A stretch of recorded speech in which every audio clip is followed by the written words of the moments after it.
नमस्ते। बातचीत के हमारे इस खास कार्यक्रम में आप सबका स्वागत। हरियाणा चुनाव को लेकर के राहुल गांधी का जिस तरीके से, जिस बेसब्री से इंतजार हो रहा था कि हरियाणा में राहुल गांधी की रैलियां, जनसभाएं कब शुरू होंगी, फाइनली उसकी शुरुआत हो चुकी है।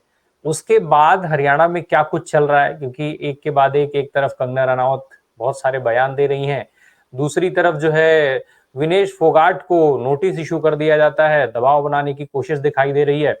वहीं इसके अलावा मोदी जी की जो जिस हिसाब से रैलियां होनी चाहिए उस हिसाब से रैलियां अभी तक शुरू नहीं हुई हैं। तो ये सारे सवाल हरियाणा इलेक्शन से इस समय जुड़ते हुए दिखाई दे रहे हैं, जिनकी चर्चा कहीं ना कहीं हो रही है सोशल मीडिया पर। इस तरीके की तमाम सारे स्टेटमेंट आपको देखने को मिल जाएंगे जहां पर लोग इस तरीके की बातें करते हुए दिखेंगे। इस तरीके के जितने भी सवाल हमने खंगाले हैं उनके जवाब लिए जाएंगे हेमंत अत्री सर से। जैसा आप देख पा रहे हैं, मौजूद है हमारे साथ हेमंत सर। हेमंत सर, बहुत स्वागत है आपका। सर, राहुल गांधी जिनका इंतजार लगातार हरियाणा कर रहा था, अब तो उनकी जनसभा शुरू हो गई, क्या माहौल बदल रहा है? देखिए राय साहब, कल जब राहुल गांधी आए थे, जब दोपहर को 12:30 बजे वसंत में उतरे और उसके बाद बरवाला गए, उससे पहले जो हरियाणा का चुनाव था वो तमाम कारणों के चलते नैरेटिव विहीन था। कोई नैरेटिव नहीं था किसी भी तरीके का। कांग्रेस पार्टी एक तरीके से चुनाव लड़ रही थी और भारतीय जनता पार्टी केवल और केवल कंफ्यूजन फैलाने का काम कर रही थी। तो कल राहुल गांधी जैसे ही आए, और आपने देखा होगा दोनों जनसभाएं जो उन्होंने संबोधित की, उसके बाद पूरे चुनाव अभियान, चाहे वो कांग्रेस का हो चाहे भाजपा का हो, उसका मिजाज ही बदल गया। उन्होंने एक एक मुद्दा जो हरियाणा के लोगों से जुड़ा हुआ मुद्दा है, उसको इतना बारीकी से और इतनी संवेदनशीलता के साथ छुआ कि भारतीय जनता पार्टी के पास अब मुंह दिखाने की जगह नहीं है, मुंह छुपाने की जगह भी नहीं है। देखिए क्या क्या कहा उन्होंने। उन्होंने सबसे महत्वपूर्ण बात कही नशे की, कि हरियाणा का यूथ जिस तरीके से नशे की गिरफ्त में आ रहा है, और नशे का ओरिजिन उन्होंने कहां जोड़ा, अडानी की जो वो पोर्ट है वहां से 3,000 किलो हेरोइन का, और उसके बाद जो एक्यूज थे उनके खिलाफ कोई कार्रवाई ना होने का, यहां से शुरू किया।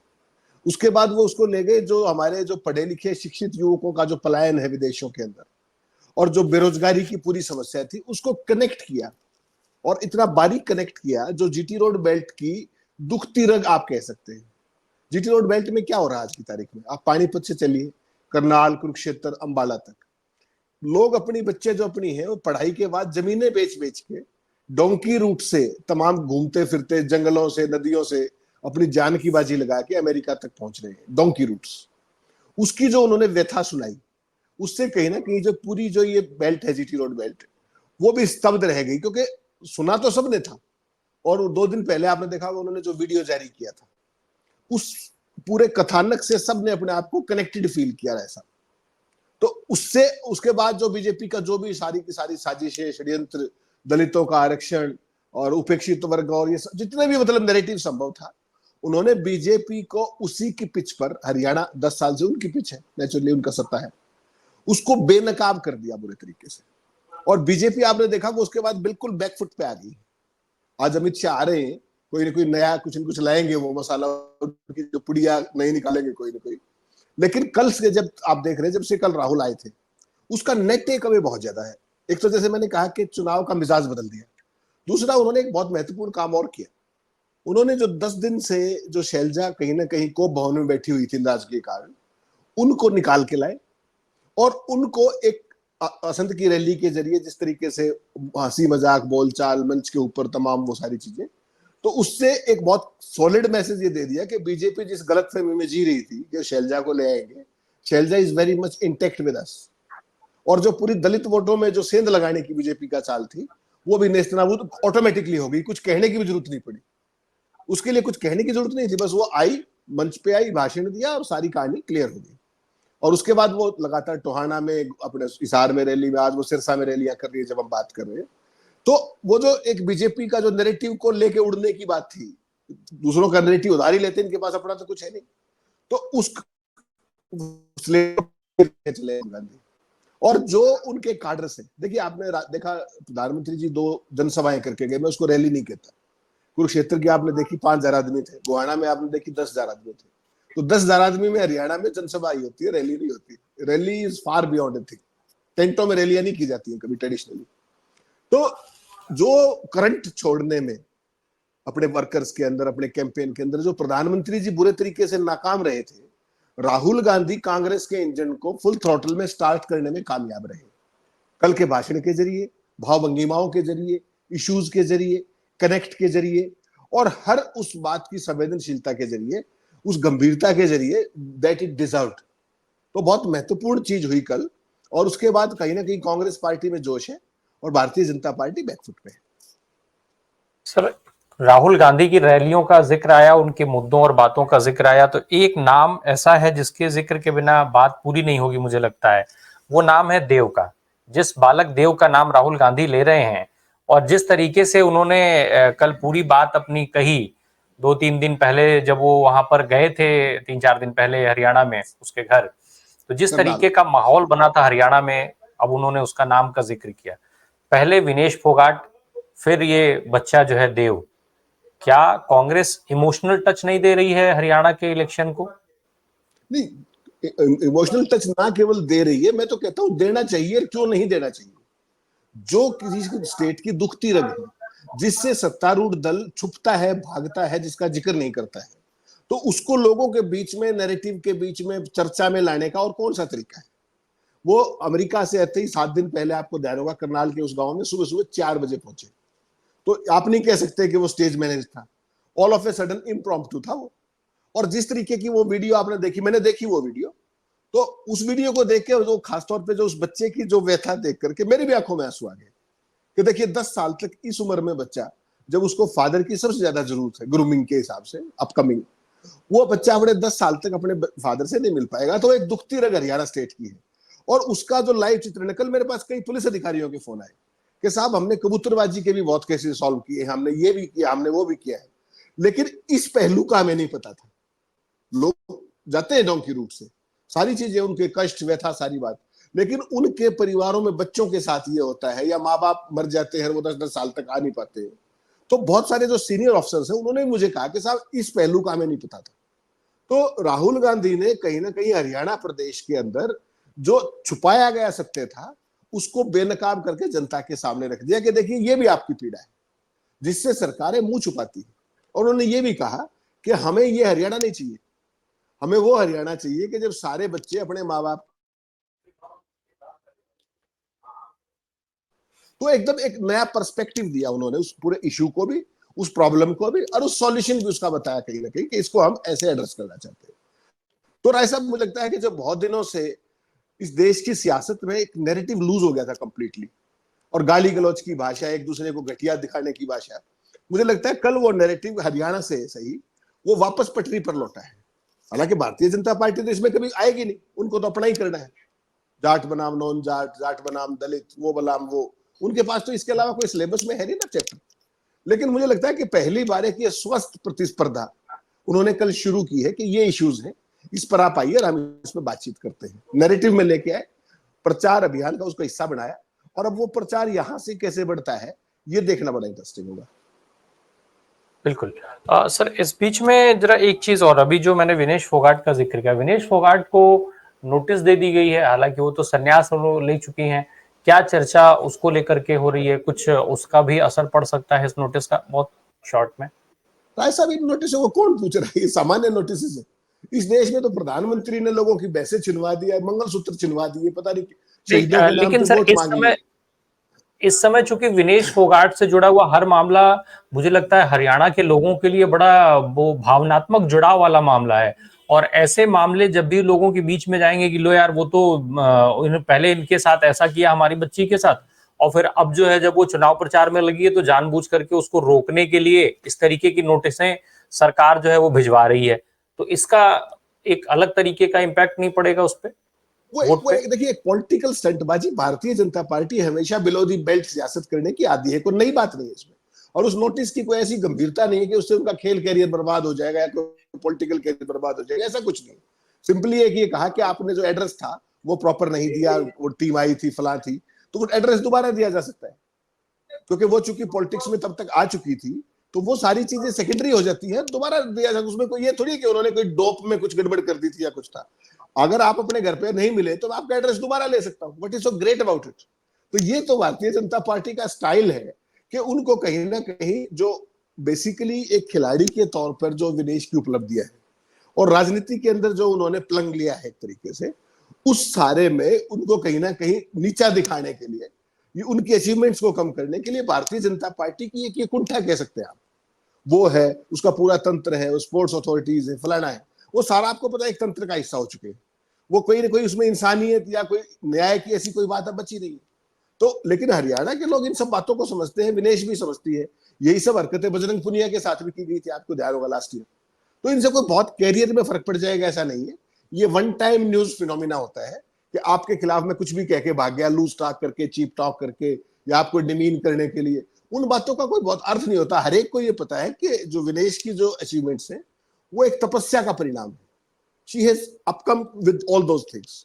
तो ऐसा नहीं है कि इन चीजों के सहारे आप उनको डिमीन कर सकते हैं। भारतीय जनता पार्टी की खुशफहमी हो रखे, वो अपना कैंपेन ठीक से कर रही है, और अगर वो जातिवाद के फेर में नहीं फंसे, जो कि उनको फंसाने की कोशिश की जा रही है तमाम भाजपा के इशारे पर, तो मुझे लगता है उनको चुनाव जीत जाना चाहिए। हालांकि वो जो पहले उनका चुनाव बिल्कुल स्मूथ था, आज की तारीख में उनका चुनाव स्मूथ नहीं है। आप उनको जीत को फॉरगॉन कंक्लूजन नहीं कह सकते, वो मुकाबले में फंस चुकी है। जी सर, दो नाम और हैं। एक हरियाणा का बहुत चर्चित नाम, बहुत एस्टेब्लिश नाम राजनीति का, और एक नाम हरियाणा के बाहर का। मैं अनिल विज और कंगना रनावत की बात कर रहा हूँ। अनिल विज का एक बयान फिर आया अभी, जबकि आप कह रहे हैं कि शैलजा से जो विवाद था वो खत्म हो गया, सारी चीजें। अनिल विज कह रहे हैं कि शैलजा को लेकर के जिस तरीके से जाति सूचक शब्दों का इस्तेमाल हुआ, उसको हरियाणा कभी भूलेगा नहीं, माफ नहीं करेगा। और दूसरा, अनिल विज का खुद का दावा कि वो मुख्यमंत्री बनना चाहते हैं। एक तो ये भाजपा के कितने फेवरेबल है, और फिर हम इसके बाद कंगना रनावत पे आते हैं। राय साहब, मुख्यमंत्री बनने के लिए पहले एमएलए बनना पड़ता है, ये तो सारे देश को पता है ना। तो अनिल विज को वो तो कह रहे हैं कि मेरे फेवर में बिल्कुल लहर है, मैं 7वीं बार चुनाव जीतने जा रहा हूँ, एकदम तय है। तभी तो गांव गांव में उनकी हुटिंग हो रही है। आपने देखा नहीं किस तरीके से जान बचा के पुलिस भगा रही है, उनको निकाल के ले जा रही है। मुख्यमंत्री बनने के लिए पहले एमएलए बनना पड़ता है। ये तो कांग्रेस पार्टी की, आप क्या कहेंगे इसको, नालायकी कहेंगे कि पिछली बार भी वहां गलत टिकट दिया और अनिल विज जीत गए। नहीं, पिछली बार भी हारते हो, सारा कैबिनेट हारा ही था, पता है आपको, 10 मंत्री हारे थे, उनका भी हारना तय था। कांग्रेस ने खराब कैंडिडेट दिया। इस बार भी कांग्रेस ने और खराब कैंडिडेट दिया है अंबाला कैंट में। उसके बावजूद जो निर्दलीय लड़की है वो चित्रा सरवारा, वो जबरदस्त फाइट दे रही है, और अनिल विज के हाथों के तोते उड़े हुए हैं। और ये गेम जो है ना मुख्यमंत्री बनने वाला, इस खेल को समझिए आप। अमित शाह 2-2 कह चुके हैं कि मुख्यमंत्री पद के दावेदार हमारे चेहरा जो है वो नायब सिंह सैनी है। अमित शाह ने कह दिया 2 बार। उसके बाद मोहनलाल पटौली जैसे तमाम लोग जो कहते घूम रहे हैं कि वो वही हमारा चेहरा है। अब आप इसमें इंटरेस्टिंग देखिए, फिर से कंफ्यूजन फैलाने की बात है। उधर से राव इंद्रजीत, जिनको पूरा कैबिनेट मंत्री नहीं बनाया गया, वो मुख्यमंत्री बनने का सपना अलाप रहे हैं, ख्वाब अलाप रहे हैं। क्यों? क्योंकि दक्षिण हरियाणा की जो 11 सीटें हैं हिरवाल की, उनके लोगों को फिर ठगना है इसी नारे के जरिए। और इस बार तो उनकी खुद की बेटी भी फंसी हुई है टेली में बुरे तरीके से। जो आरती राव का चुनाव है बिल्कुल भी स्मूथ नहीं है, फंसी हुई है वो चुनाव के अंदर, मुकाबले में फंसी हुई। वही हालत, उन्होंने भी कहा कि मैं मुख्यमंत्री बन सकता हूं। अरे आप पहले कैबिनेट मंत्री तो बन जाइए, सब सीनियर मोस्ट एमपी हैं। राज्य कैबिनेट मंत्री तो कोई बना नहीं रहा, महकमे का आपका किसी को पता नहीं। तो ये एक कंफ्यूजन इधर से। दूसरा कंफ्यूजन कौन? अनिल विज। ये इनकी फेवरेट पिच है राय साहब, इससे आपको कोई बहुत ज्यादा वो प्रभावित होने की जरूरत नहीं है। मेरा एमएलए बनने का जुगाड़ नहीं है, मैं मुख्यमंत्री बनने की बात कर रहा हूं। इसका मतलब समझ जाइए ना आप। जिस ठीक है, अनिल विज को जब सरकार बदली, मनोहर लाल की छुट्टी हुई, नायब सिंह सैनी आए, जिसको पार्टी ने मंत्री बनाना उचित नहीं समझा, वो मुख्यमंत्री के सपने पाल रहा है। और वो जनता को मूर्खी समझ रखा है इन्होंने। एक को मंत्री नहीं बनाया, कैबिनेट मंत्री, वो मुख्यमंत्री बना फिर रहा है। दूसरे को चुनाव लड़ने के लाले पड़े, वो कह रहा है मैं भी मुख्यमंत्री पद का दावेदार हूं। तो ये सब रहम के पात्र है, और ये कंफ्यूजन फैलाकर अलग अलग रीजंस की वोट हथियाना चाहते हैं। इतनी सी बात। भाजपा की नेता, भाजपा की सांसद कंगना रनावत जी लगातार बयान दे रही हैं, एक के बाद एक बयान उनके आ रहे हैं। वो एक कुछ नए नए तीर अपने तर्कस से निकाल करके लाती हैं, जो फटाफट उसको चला रही हैं। कभी वो किसान आंदोलन में क्या क्या घटनाएं हुई, कभी वो रेप और हत्या और क्या क्या बताने लग जाती हैं। अब वो कह रही हैं कि तीनों कृषि कानून वापस आने चाहिए। भाजपा के लिए काम कर रही हैं कि किसी और के लिए? नहीं, बाकायदा भाजपा के लिए काम कर रहे राय साहब, इस गलतफहमी मत रहिए आप। She is specifically working for BJP. और ये जो पैटर्न है ना, ये ऐसा मत मानिए कि उन्होंने ना समझी कह दिया। बीजेपी के ये उन्होंने थोड़ी कहा है, अभी वो जो नोएडा वाले विधायक उन्होंने भी कहा परसों। कर लीजिए आप, क्या करेंगे, ये सवाल नहीं है। ये बेसिकली क्या है, ये बीच बीच में वाटर टेस्टिंग करते हैं। कोई भी बयान उछाल दिया हवा में और उसका रिस्पॉन्स देखते हैं ये लोग। आप और मैं कहां जानते हैं इनकी शातिर उसको, क्या पता ये रूरल वर्सेस अर्बन करना चाह रहे हैं उससे, किसान बनाम ऑल करना चाह रहे हैं उससे। तो ये बहुत साजिश करता लोग हैं, इनको इतने हड़के में मत लीजिए आप। ऐसा नहीं है कि उसने she said it from nowhere, ये कहीं ना कहीं संगठन में, पार्टी में, संसदीय दल में कहीं ना कहीं चर्चा होगी, तभी तो उनको सपना है। ऐसे तो नहीं कहीं इट केम फ्रॉम नोवेयर, ऐसा तो नहीं हो सकता। कहीं ना कहीं पार्टी फोरम पे पर्दे के पीछे बात हुई होगी ना, तभी कंगना रनावत ये कह रही है। और अकेली कंगना रनावत को मत मानिए इसमें सेल्फ गोल में, ये सेल्फ गोल अकेली उन्होंने नहीं किया। हरियाणा में तो सेल्फ गोल के undisputed champion mister Manohar Lal Khattar है। वो क्या कर रहे हैं, हिसार में गए, ऊपर अपने ही उम्मीदवार को, अपने क्या नाम है, अपने समर्थक को जो पार्टी का, उसने कह दिया कि साहब यहां से तो बीजेपी जीतती नहीं। मनोहर लाल ने उनको धक्के मार के बाहर करवा दिया चुनाव के दौरान। और परसों जब वो अंबाला में थे तो आपने सुना मनोहर लाल ने क्या किया। एक वो बड़ी बड़ी रैलियां करते हैं 300-400 आदमियों की, बैंकेट हॉल्स के अंदर, होटल्स के अंदर बहुत बड़ी रैलियां करते हैं मनोहर जी। ऐसी रैलियां हरियाणा में कभी किसी मुख्यमंत्री ने नहीं की, वैसी करते हैं वो, बंद कमरे में बुद्धिजीवी प्रकोष्ठ और इस तरह की चीजें कर रहे हैं। वहां उन्होंने एक मंच से कहा, आपके पास शायद पता नहीं वीडियो है कि नहीं, मैं भेज दूंगा। उन्होंने कहा कि साहब ये जो बॉर्डर के उस तरफ बैठे हैं सड़क जाम करके बॉर्डर पे, शंभू बॉर्डर पे, ये किसान नहीं है। कल्पना कर सकते हैं आप, 9.5 साल का मुख्यमंत्री, 8वें नंबर का केंद्रीय मंत्री, अपने यहाँ जो 215-16 दिनों से किसान बैठे हुए हैं, उन्होंने कहा कि वो किसान नहीं है। तो क्या आपको लगता है कि जो कंगना ने ना समझी कर दी, मनोहर लाल भी ना समझी कर रहे हैं? ना समझी नहीं है, ये एक खास तरह का नया डिवाइड करने का गेम। और इनके सिलेबस में यूनाइट करना नहीं है राय साहब, ये डिवाइड करने के ही चैंपियन। तो एक जना कहेगा ऐसे कर लो, दूसरा उस पर माफी मांगने के लिए कह देगा, तीसरा उस बयान से खुद को अलग कर लेगा, चौथा उसको उसका व्यक्तिगत। पार्टी के लिए ये कुछ नया नहीं है, स्टैंडर्ड ऑपरेटिंग प्रोसीजर है उनका। तो इसमें जनता समझ चुकी है इनके गेम को, और जनता और किसानों को ये बात बहुत अच्छे से पता है कि जिस दिन मोदी का दांव लग गया, ये तो शुक्र है कि इस बार लोकतंत्र बच गया और उनको पूर्ण बहुमत नहीं मिला, वरना तो कहां तो ये संविधान होता और कहां कोई बात होती। पहले भी कृषि कानून कैसे पास किए थे, सस्पेंड करके विपक्ष को दोबारा कर देते, लेकिन इस बार शायद वो नहीं कर पाएंगे वो। लेकिन उनकी दबी कुचली मंशा जरूर है, क्योंकि देखिए वो ये जो कृषि कानून है ना ऐसा, ये किसानों के लिए नहीं, ये मेरे आपके लिए नहीं, ये उनके फाइनेंसर्स के लिए, जो उनके स्पॉन्सर्स हैं अडानी साहब और अदर्स, ये उनके कल्याण के लिए। इस बार दुर्भाग्य ये है कि वो काम ये कर नहीं पा रहे हैं, मंशा जरूर है। और वो बात कहीं ना कहीं जो आप सुनते हो पर्दे के पीछे, वो कहीं पर्दे के बाहर निकल जाती है, और वो ऐसे नहीं निकलती, उसके पीछे एक डिजाइन है टू टेस्ट द वाटर्स, कि मैंने ये बात कही, इस पे कितना रिएक्शन आया, किस किस सेक्शन से आया, किस किस सेगमेंट से आया, कितना पॉजिटिव आया, कितना नेगेटिव आया। ये सारे काम लगातार बीजेपी में, आरएसएस में चलते हैं लगातार।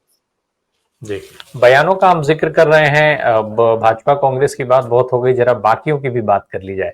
सर, एक तो बहुजन समाज पार्टी की जो मुखिया हैं, उनकी रैली होती है, वो कहती हैं कि भाई अगर यहाँ सरकार बनती है उनके गठबंधन की, तो वो अभय चौटाला को उन्होंने सीएम फेस बना दिया। उधर अभय चौटाला बयान दे रहे हैं कि अगर सरकार हमारी बनी तो भूपेंद्र हुड्डा जेल चले जाएंगे। तो ये जो बयान है, जब बयानों का जिक्र हो रहा है, तो इन बयानों के बारे में भी थोड़ा समझ लें सर आपसे।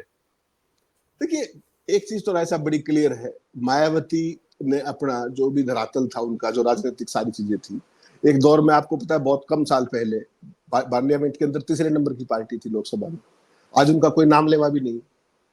संसद लोकसभा के अंदर कोई मेंबर है उनका? उसका सिंगल लार्जेस्ट कारण क्या है कि सारे देश को, उनके वोट बैंक को ये बात समझ में आ गई कि तमाम ज्ञात और अज्ञात कारणों से मायावती जी आज बीजेपी के पास बैठी है। मायावती अपना कोई फैसला नहीं कर सकती, उनके सारे फैसले, उनके कैंडिडेट्स, हर चीज, उनके गठबंधन सारी बीजेपी तय करती है। सारे देश को पता लग गया, ये मैं और आप नया नहीं कह रहे। वो कौन से दबाव है, कुछ का लोगों को पता है, कुछ का नहीं पता है। नहीं तो कोई अपनी पार्टी को ऐसे तो गिरवी नहीं रख सकता या आउटसोर्स नहीं कर सकता। और जहां तक अभय चौटाला की बात है, अभय चौटाला बेसिकली क्या है कि ये चुनाव में वो माने या ना माने, एक चीज जो गोपाल कांडा वाला आपने बयान देखा होगा, जिसमें उन्होंने कहा कि हमारा इनेलो का और बसपा का अलायंस है और हम बीजेपी की हैट्रिक बनवाएंगे। उसके बाद वो कितने ही मना करते फिर ले, देश की जनता, प्रदेश की जनता को ये समझ में आ गया है कि वो अलायंस किसने कराया। अभय सिंह उस पर कितने ही तुनक ले, तुनकने से थोड़ी होगा कुछ। वो एम्फेटिकली कह के दिखाएं कि मैं बीजेपी से कभी अलायंस नहीं करूंगा, कहें? नहीं कहा उन्होंने, तमाम बार पूछा गया, बड़े सही तौर पे वो उससे ढुलमुल रवैया करते हैं, नहीं करेंगे नहीं करेंगे, हल्के मन से जैसे करता है आदमी रफा दफा करने के लिए। तो बेसिकली एक बात मैंने आपको बहुत पहले इंटरव्यू में भी कही थी कि इनेलो हो, जेजेपी हो या कोई भी हो, ये सब नेचुरल एलाई है बीजेपी की। ये कभी चाहकर भी कांग्रेस के साथ नहीं आ सकते, और ये आज से नहीं, इनके ओरिजिन से है, 1975 96 तब से आप देखेंगे, तब से बीजेपी के साथ। लेकिन इस समय हरियाणा में जिस तरीके से मैं आपसे लगातार बात करता रहा हूं, या जो कुछ भी हम लोग वहां से फिल्टर होके आता है, एक बात साफ है कि कांग्रेस, अब कितना मार्जिन आते हैं वो अलग बात है, लेकिन कांग्रेस के फेवर में एक वेव चल रही है, वहां पर एक अंडर करंट है कहीं ना कहीं, कांग्रेस को लेकर के लोगों का एक जुड़ाव है, चाहे वो सत्ता परिवर्तन की बात हो या जो कुछ भी हो। ऐसे मामले में इस समय पर अब भूपेंद्र हुड्डा को जेल भेजने का बयान अभय चौटाला की तरफ से, ये क्या सामान्य इसको समझा जाए केवल राजनीतिक दृष्टिकोण से, या कुछ और भी है इसके पीछे? नहीं, अभय सिंह चौटाला इस तरह का बड़बोलापन करने के आदी है, नई बात नहीं है इसमें कुछ भी। जेल कौन किसको भेज सकता है? किसी के लोकतंत्र है भाई, जेल में कौन भेजता है? जेल के अंदर कोर्ट भेजेगी, पुलिस अरेस्ट करेगी, सीबीआई अरेस्ट करेगी, ईडी अरेस्ट करेगी, जो भी एजेंसी अरेस्ट करेगी। उसमें कोई पॉलिटिशियन कौन होता है जेल में? धमकियों का दौर चल रहा है। धमकियों का नहीं, ये पोस्चरिंग का दौर है, ये पॉलिटिकल पोस्चरिंग कहेंगे आप इनको, कि मेरे पल्ले नहीं दाने और अम्मा चली पुराने, उस टाइप की चीज है। अपनी सीट जीतने के लाले पड़े हुए, बेटे को जिताने के लाले पड़े हुए, तमाम तरह की सेटिंग्स की जा रही है पर्दे के पीछे से, हलोपा से अलायंस किया जा रहा है, इधर उधर से टेक्निकल अंडरस्टैंडिंग की जा रही है, और इतने बड़े दावे किए जा रहे हैं। जो आपने बात की ना, सारे मीडिया कुछ साथी भी कन्फ्यूजन में है, तमाम लोग सब ये कहते सुना मैंने तमाम चैनलों पर कि साहब कांग्रेस वर्सेस बीजेपी का चुनाव हरियाणा में, ये बिल्कुल गलत बात है। हरियाणा के अंदर कांग्रेस बनाम ऑल का मुकाबला है, और बाकी जो ऑल है वो सारे बीजेपी के साथ है। वो तो कुछ पर्दे के सामने एक नाम मैं इसमें और जोड़ना चाहता हूं, अरविंद केजरीवाल का। वो ये कह रहे हैं घूम घूम करके अब लगातार कि बिना आम आदमी पार्टी के किसी की भी सरकार नहीं बनेगी। तो इसको लेकर के हरियाणा में क्या कुछ चल रहा है सर? क्योंकि क्या एक बात तो मैसेज तो उनका साफ हो रहा है कि वो कांग्रेस के साथ भी जा सकते हैं और भाजपा के साथ भी जा सकते हैं, अगर जब ये कह रहे हैं कि भाई किसी की भी सरकार नहीं बनेगी। वो ये नहीं कह रहे हैं कि बिना मेरे इंडिया गठबंधन की सरकार नहीं बनेगी या कांग्रेस की सरकार नहीं बनेगी। भाई साहब, वो जो कंफ्यूजन फैलाने की बात है ना, उसमें बीजेपी से ज्यादा बड़े चैंपियन केजरीवाल है। आप कभी भी देख लीजिएगा, हम उन्होंने किया है जी, सबने किया है जी, उन्होंने कुछ नहीं किया है जी। बेसिकली क्या है, केजरीवाल हरियाणा में एक दो सीटों पर जमानत बचा जाए उतना ही है। ना उनकी पार्टी को कोई सीटें मिलने जा रही है लंबी चौड़ी, ना कोई उनका डिसाइसिव किसी भी रूप में आंशिक या निर्णायक किसी भी तरीके का रोल केजरीवाल का नहीं होने जा रहा है।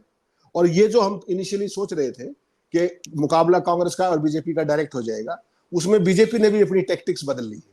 जो लेटेस्ट सर्वे आए हैं उसके बाद बीजेपी ने अपना सीधा सीधा ये बढ़ा लिया है कि जो फीडबैक आया कि 17 सीटों पर बीजेपी मुकाबले में है, 89 में से 72 सीट्स पर वो हर उस व्यक्ति की मदद करने के लिए तैयार है वाजपेयी जो कांग्रेस को हरा सकता है।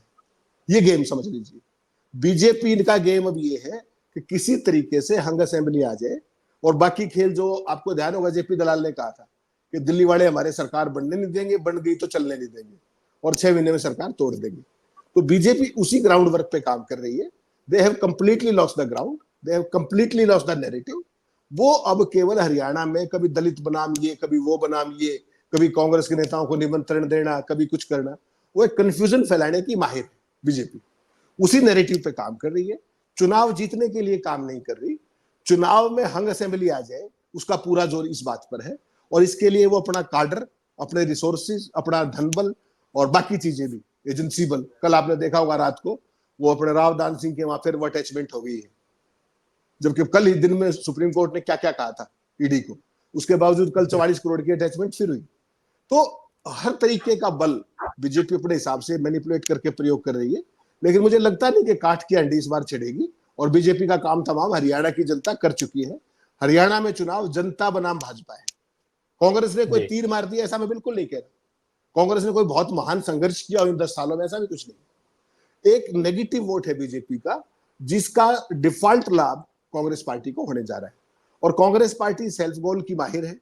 वो कितने सेल्फ गोलों से बच सकती है, यही उसकी सफलता का मूल पैमाना रहेगा। राय साहब, चलिए, अब कांग्रेस की जगह पे जनता चुनाव लड़ रही है। अगर आज की सत्ता की 10 साल से जो सत्ता चल रही है उसके अगेंस्ट में जिस तरीके का माहौल बन रहा है, जिसको चाहे आप एंटी इनकम्बेंसी कह लीजिए या जो कुछ भी कह लीजिए, उसका फायदा कांग्रेस कितना उठाती है। जैसा सर आपने कहा कि सेल्फ गोल वाली बात, ये बात निश्चित तौर पे कई बार कांग्रेस ने इसमें अपने आप को प्रूफ किया है।